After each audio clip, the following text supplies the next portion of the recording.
بسم اللہ الرحمن الرحیم۔ جن کی ہمتیں پست ہوتی ہیں انہیں مولانا آزاد کا یہ تاریخ اقتباس ضرور یاد رکھنا چاہیے اور پڑھنا چاہیے۔ انہوں نے اپنی مشہور کتاب تذکرہ میں لکھا ہے، بڑوں کا یہ عذر ہوتا ہے کہ وقت ساتھ نہیں دیتا، سر و سامان اور اسباب کار مہیا نہیں، لیکن وقت کا عازم اور فاتح اٹھتا ہے اور کہتا ہے کہ اگر وقت ساتھ نہیں دیتا تو میں اس کا ساتھ لوں گا، اگر سر و سامان نہیں تو اپنے ہاتھ سے تیار کر لوں گا، اگر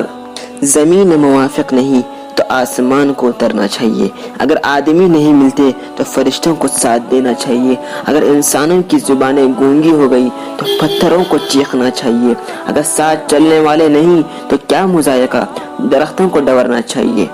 اگر دشمن بے شمار ہیں تو آسمان کی بجلیوں کی بھی کوئی گنتی نہیں، اگر رکاوٹیں اور مشکلیں بہت ہیں تو پہاڑوں اور طوفانوں کو کیا ہو گیا کہ راہ صاف نہیں کرتے۔